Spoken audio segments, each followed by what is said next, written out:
preço da gasolina pode voltar ao patamar de junho de 2021 esta semana. São Paulo e Piauí obtêm liminar para compensar perdas de arrecadação com o ICMS. Você vai ver também. Após 2 anos de atraso, o Censo 2022 inicia visitas para traçar perfil da população. Brasil vai receber um antiviral para o enfrentamento da varíola do macaco. Ucrânia retoma nesta segunda-feira a exportação de grãos, depois de um acordo mediado por ONU e Turquia. E ainda, taxa de desemprego na zona do euro permanece em 6,6% da população ativa em junho. Essas e outras notícias você confere a partir de agora. Olá, boa tarde, seja muito bem-vindo a essa edição. Estamos ao vivo e agora 1h03 pelo horário de Brasília. Boa tarde, Dani. Boa tarde, Paty. Boa tarde para você que nos assiste. Vamos juntos conferir o que é notícia no Brasil e no mundo nesta segunda-feira. E eu começo com uma boa notícia. A Petrobras informou que nesta semana o preço da gasolina pode voltar ao mesmo patamar de junho do ano passado. O valor médio do litro do combustível está em R$ 5,74, mas ainda pode baixar até 11 centavos com aquela redução anunciada pela Petrobras. Com a nova redução aplicada pela Petrobras na venda do combustível às distribuidoras de 15 centavos por litro, a estatal calcula que o preço médio da gasolina no Brasil pode voltar ao patamar de junho de 2021 nesta semana. A variação nos postos de combustíveis deve ser de 11 centavos por litro, a partir da conta proporcional, considerando a mistura com etanol.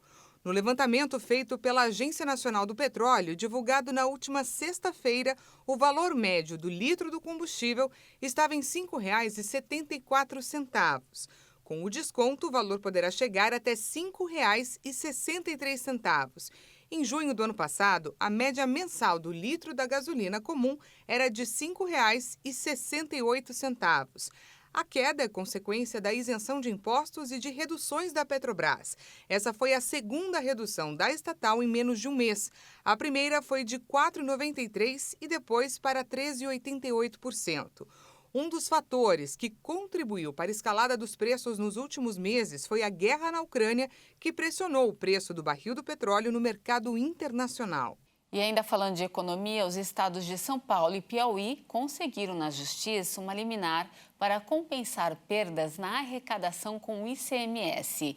A redução do tributo, com a fixação de um teto para as alíquotas, foi aprovada pelo Congresso. Com a fixação de um limite para o imposto sobre circulação de mercadorias e serviços, as alíquotas de combustíveis, energia elétrica e comunicações foram reduzidas. O teto entre 17% e 18% para as alíquotas foi aprovado pelo Congresso por meio de projeto de lei. A determinação fala em compensar as perdas que excederem 5% calculadas mês a mês. No entendimento do governo federal, o Congresso especificou que os montantes a serem comparados são os valores relativos ao exercício de 2022, um período completo, com valores relativos ao ano de 2021. Com isso, essa compensação deveria ser feita em 2023, porque o ano de 2022 ainda está em curso. Os estados de São Paulo e do Piauí conseguiram obter uma liminar do Supremo Tribunal Federal, permitindo a compensação imediata das perdas do ICMS com a redução das alíquotas por meio do abatimento do pagamento das prestações das dívidas com a União. Os estados do Maranhão e Alagoas já tinham obtido decisões semelhantes. O Comitê Nacional de Secretários de Fazenda dos Estados, o CONCIFAZ, espera um efeito cascata com outros governadores conseguindo o mesmo. O Congresso Nacional retoma hoje as atividades com 3 medidas provisórias prestes a perder a validade. O esforço concentrado é para votar textos e depois liberar os parlamentares para a campanha eleitoral nos estados. Após um recesso de 2 semanas, o Congresso Nacional volta ao trabalho em ritmo acelerado. A pressão é para votar medidas provisórias com vencimento previsto para antes das eleições. E se não forem apreciadas pelos parlamentares, 3 MPs já perdem a validade na segunda semana de agosto. Para votar essas e outras matérias, a Câmara e o Senado Federal convocaram um esforço concentrado para esta primeira semana de agosto. A sessão no plenário da Câmara marcada para hoje e no Senado para quarta-feira. Uma das medidas a serem analisadas é a que altera a consolidação das leis do trabalho para regulamentar e dar mais segurança jurídica ao trabalho híbrido. Uma outra MP trata de trabalho em situação de calamidade pública para regularizar a atividade remota.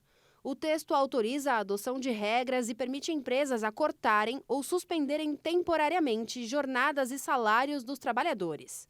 No momento, a previsão é que haja somente um novo esforço concentrado nos primeiros dias de setembro, antes das eleições. Apesar de haver uma pauta de votação dos deputados, não há formalmente um acordo para que todos os textos previstos sejam analisados em plenário nesta primeira semana. Depois de 2 anos de atraso por causa da pandemia, o IBGE começa nesta segunda-feira a coleta de dados para o Censo 2022. O censo demográfico é a principal fonte de referência para o conhecimento das condições de vida da população. Vamos ver.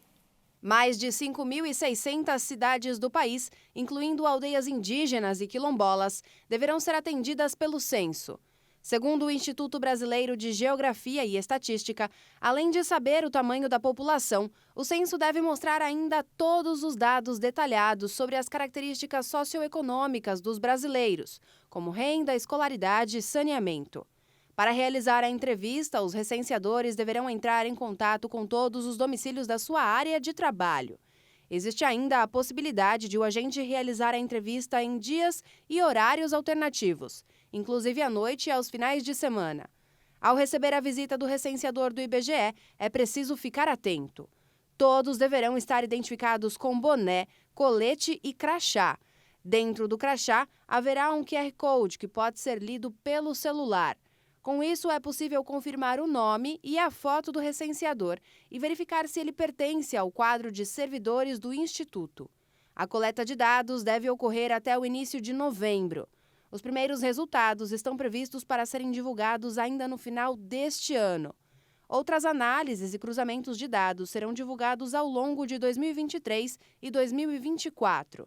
Realizado a cada 10 anos, o censo demográfico é a principal fonte de referência para conhecimento das condições de vida da população.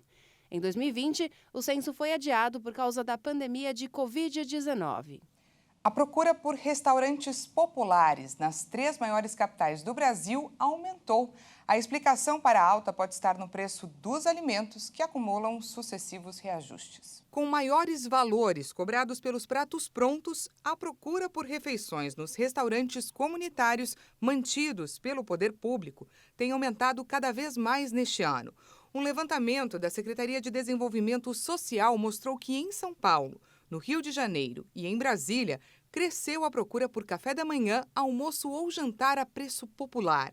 A alta foi de 9,23% no segundo trimestre, se comparado ao mesmo período do ano anterior. Itens básicos, como o feijão, o leite e os ovos, subiram muito. A prévia da inflação do mês, divulgada pelo IBGE, mostrou que o preço do feijão carioca, por exemplo, variou 4,25% no mês. No ano, o produto já acumula elevação de 40%. Entre as cidades pesquisadas, Brasília foi onde cresceu mais a procura por refeições populares. Nos 3 primeiros meses do ano, os espaços serviram 2.200.000 pratos. Já no trimestre seguinte, essa soma ultrapassou 2,5 milhões, o crescimento é de 15%. No Rio de Janeiro, a busca por refeições nos restaurantes populares foi de 10,2%. E em São Paulo, foram quase 3 milhões de atendimentos no segundo trimestre deste ano, 132.000 refeições a mais do que nos 3 meses anteriores. Na capital paulista, em 2019, eram servidas em média 26.000 refeições por dia. Hoje, esse número passa de 32.000. Agora falamos de saúde. Começa a valer hoje o fim do limite para as sessões com psicólogos, fonoaudiólogos, terapeutas ocupacionais e fisioterapeutas. A decisão da Agência Nacional de Saúde Suplementar estende o direito a pacientes com qualquer diagnóstico. A medida vale para os usuários de planos de saúde com qualquer doença ou condição listada pela Organização Mundial de Saúde. Com a alteração, o fim do limite de consultas e sessões com profissionais da saúde vale com a indicação do médico. De acordo com a ANS, a decisão tem um objetivo de promover a igualdade de direitos aos usuários da saúde suplementar e padronizar o formato dos procedimentos atualmente assegurados relativos a essas categorias profissionais. Dessa forma, foram excluídas as condições exigidas para determinadas coberturas para as consultas e sessões com psicólogos, fonoaudiólogos, terapeutas ocupacionais e fisioterapeutas, e o atendimento vai passar a considerar a prescrição do médico assistente. Antes, cada uma dessas especialidades tinha regras específicas que delimitavam o número de consultas e sessões que o paciente tinha direito pelos planos de saúde. E agora a gente fala sobre a varíola do macaco. O ministro da Saúde, Marcelo Queiroga, afirmou que o Brasil vai receber um antiviral para o enfrentamento do vírus. Em seu Twitter, Queiroga disse hoje que o remédio deve ser enviado pela Organização Pan-Americana da Saúde, a OPAS. Uma pesquisa publicada na revista científica The Lancet apontou que o antiviral Tecovirimat se mostrou promissor em reduzir a duração dos sintomas, além do período em que os pacientes com a varíola do macaco são capazes de infectar outras pessoas. Segundo o estudo, as pessoas tratadas com o remédio tiveram duração menor dos sintomas e expeliram vírus por menos tempo pelo sistema respiratório superior, ou seja, pelo nariz, faringe, laringe e parte superior da traqueia. O Brasil deve receber 50 mil doses da vacina contra a varíola do macaco, sendo 20 mil no primeiro lote distribuído pela Organização Mundial da Saúde. As doses serão adquiridas por meio da Organização Pan-Americana da Saúde. Trata-se de um imunizante de vírus inativado. O antiviral deve ser administrado em 2 doses, com intervalo de 30 dias entre a primeira e a segunda aplicação. A data em que as primeiras doses serão entregues está sendo negociada com autoridades. A expectativa é que a entrega aconteça já nas próximas semanas. Segundo a última atualização do Ministério da Saúde, até o momento o Brasil registra 1.369 casos confirmados de varíola do macaco no país. Por estados, a doença afeta mais pessoas em São Paulo, onde há mais de 1.030 casos confirmados. Os demais estados têm números bem menores, como Rio de Janeiro, com 169, e Minas Gerais, com 63. A primeira morte pela doença em paciente com imunidade baixa foi registrada em Minas Gerais. E olha, gente, diante de uma nova doença, nada melhor do que a informação. A gente ainda nem saiu da pandemia de Covid-19, né, Dani? E com certeza muitos estão agora apreensivos com essas notícias sobre os casos que têm surgido aí pelo mundo afora, né? Pois é, Paty, a gente costuma ter medo de tudo aquilo que a gente não conhece, Sim, não é? Verdade. Por isso, o nosso jornalista Kleber Werneck conversou mais cedo com o clínico geral, Dr. Carlos Machado, que respondeu a pergunta que todos nós estamos nos fazendo agora. Será que vamos viver tudo aquilo de novo? Vamos conferir. O grande temor da maioria das pessoas é enfrentar de novo uma situação igual da Covid-19. E eu repasso agora essa pergunta para o senhor. Há risco disso acontecer? Olha, nós estamos vivendo o momento de uma guerra mundial contra bactérias e vírus, em especiais os vírus. E quanto mais infecção a gente tem, parece que o nosso sistema imunológico fica pior. Então a dica é: cuide da sua saúde para que você tenha uma saúde de ferro, para que você tenha uma saúde blindada, para que teu organismo consiga se defender desse monte de infecção. É um tal de H1, H2, H3, vírus da dengue, vírus da chikungunya, coronavírus e agora a varíola. Então a melhor maneira é cuide da sua saúde como um todo. Agora, o risco de uma pandemia? Sim. Por isso que a gente tem que tomar o máximo de cuidado. Todo cuidado é pouco. E olha, veja a seguir o que foi destaque no esporte no fim de semana. E ainda, desemprego entre os países que utilizam o euro permanece no menor nível histórico em junho. Em instantes, nós voltamos já.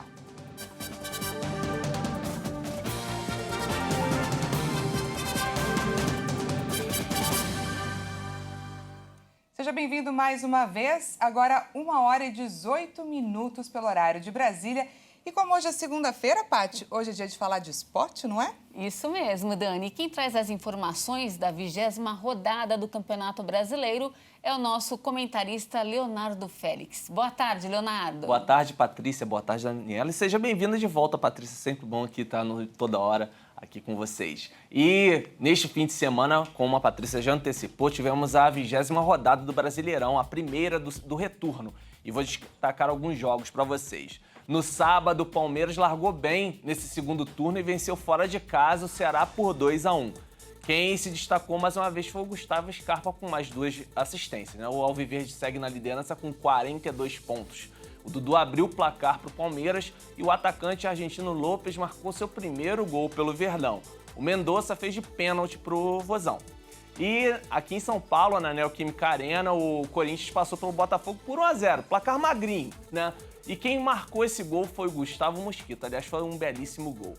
O goleiro Cássio salvou o Timão em diversas oportunidades e agora o Alvinegro é o segundo colocado. Permanece em segundo com 38 pontos. Já o Botafogo está no meio da tabela em 12º com apenas 24. E também no sábado o Flamengo chegou à 4ª vitória seguida e chegou ao 5º lugar, 33 pontos após bater o Atlético Goianiense. No primeiro tempo, o Flamengo já decidiu a partida e abriu 4-0. Destaque para o garoto Vitor Hugo, que deu uma assistência, deu o passe para o pênalti sofrido pelo Marinho e ainda marcou um belíssimo gol ali de cavadinho. O Dragão, no segundo tempo, descontou com Elton Rato, mas ainda segue na zona de rebaixamento. Agora, já no domingo, o Internacional deu um sacode no Atlético Mineiro, 3-0. O Galo estava irreconhecível nessa reestreia do técnico Cuca, errou muito na defesa e o Colorado soube explorar bem essas falhas para marcar 3 gols em 30 minutos, 2 do Maurício e 1 do Wanderson. Agora o Colorado seguiu para 6º lugar com 33 pontos e o Galo saiu do G6, está em 7º agora com 32 pontos. Também no sul do país, na Arena da Baixada, teve lei do ex, né? O Vitor Bueno marcou de pênalti para o Atlético Paranaense contra o ex-clube dele, o São Paulo. O Furacão segue firme aí no G4, na 4ª colocação com 34 pontos. E o São Paulo segue a sua sina irregular no campeonato em 10º com 26. Parece que o foco do tricolor é nas Copas do Brasil e Sul-Americana. Bem, eu fico por aqui, Patrícia e Daniela. Sigam aí com o programa toda hora. Muito obrigada pelas informações, Léo. Muito obrigada, Léo, e até semana que vem. Até. E agora falamos do conflito no leste europeu. Depois de um acordo com a mediação da Turquia e da ONU, a Ucrânia retomou nesta segunda-feira a exportação de grãos. A Ucrânia retomou nesta segunda-feira as exportações de grãos depois que um navio carregado com milho zarpou do porto de Odessa, o primeiro desde o início da invasão russa. O envio só foi possível depois de um acordo assinado com a Rússia mediado por ONU e Turquia para aliviar a grave crise alimentar mundial. O tratado permite a retomada das exportações sob supervisão internacional. De acordo com o ministro de Infraestrutura da Ucrânia, o navio com bandeira de Serra Leoa transporta uma carga de 26 mil toneladas de milho. Rússia e Ucrânia são grandes potências agrícolas e responsáveis por abastecer grande parte do mercado mundial com trigo, milho e óleo de girassol. Analistas calculam que entre 20 e 25 milhões de toneladas de grãos estão bloqueadas nos portos ucranianos desde o final de fevereiro, o que provocou a disparada dos preços. O secretário-geral da ONU, Antônio Guterres, celebrou a retomada das exportações e diz esperar que outros navios façam o mesmo para contribuir com a indispensável estabilidade e assistência à segurança alimentar mundial. O desemprego entre os países que utilizam o euro permaneceu no menor nível histórico em junho, depois de registrar 6,6% em maio. O índice permanece no menor nível desde que a agência de estatísticas Eurostat começou a registrar a série em abril de 1998. Em junho, em ritmo anual, a taxa de desemprego registrou uma queda de 1,3% entre os países que utilizam a moeda comum e de 1,2% na União Europeia. Apesar disso, entre as pessoas com menos de 25 anos, a taxa aumentou 0,4% na comparação com maio e atingiu 13,6% no bloco e nos países que compartilham a moeda. Um total de quase 13 milhões de pessoas permaneceram desempregadas nos 27 países membros da União Europeia, entre elas, quase 11 milhões nos 19 países que usam o euro. As taxas mais elevadas em junho foram registradas na Espanha e na Grécia, com 12%, na Itália, com 8% e na Suécia, com 7%. Seguindo nos destaques internacionais, mais de 2.000 pessoas tiveram que deixar as suas casas na Califórnia após um dos maiores incêndios florestais já registrados na região. O Departamento Florestal e de Proteção contra Incêndios informou que o incêndio McKinney permanecia fora de controle na Floresta Nacional de Klamath, no norte da Califórnia, depois de atingir mais de 51.000 acres perto da cidade de Wairika. O governador do estado da costa oeste dos Estados Unidos, Gavin Newsom, declarou estado de emergência no sábado e advertiu que as chamas destruíram casas e ameaçavam infraestrutura crítica. Mais de 2.000 moradores receberam ordem para abandonar as casas, de acordo com o Serviço de Emergência da Califórnia. Segundo o Grupo Nacional de Coordenação de Incêndios Florestais, quase 650 pessoas trabalhavam para tentar controlar o incêndio. Nos últimos dias, a Califórnia e outras áreas da região oeste dos Estados Unidos foram afetadas por grandes incêndios de rápida propagação. Já estamos chegando ao fim dessa edição, mas antes de encerrar, voltamos aqui para o Brasil com uma boa notícia para o meio ambiente. A partir de hoje, o uso de sacolas plásticas comuns, que são utilizadas por lojas e supermercados, estão proibidas no Distrito Federal. A medida está prevista em lei e havia sido sancionada no ano passado. O prazo para que as empresas comecem a mudança por sacolas de material biodegradável, que demoram menos tempo para se decompor, havia sido estendido até o último final de semana. Os estabelecimentos também devem incentivar o uso de sacolas retornáveis e caixas para o transporte de produtos. Olha, Paty, o primeiro estado foi Belo Horizonte, foi a primeira cidade no país a proibir a distribuição de sacolas plásticas. E agora várias outras cidades já começaram a adotar a medida que é, sim, necessária para o bem do planeta. Isso mesmo. E olha, essa edição fica por aqui. Muito obrigada pela sua companhia. Uma ótima tarde para você e até amanhã.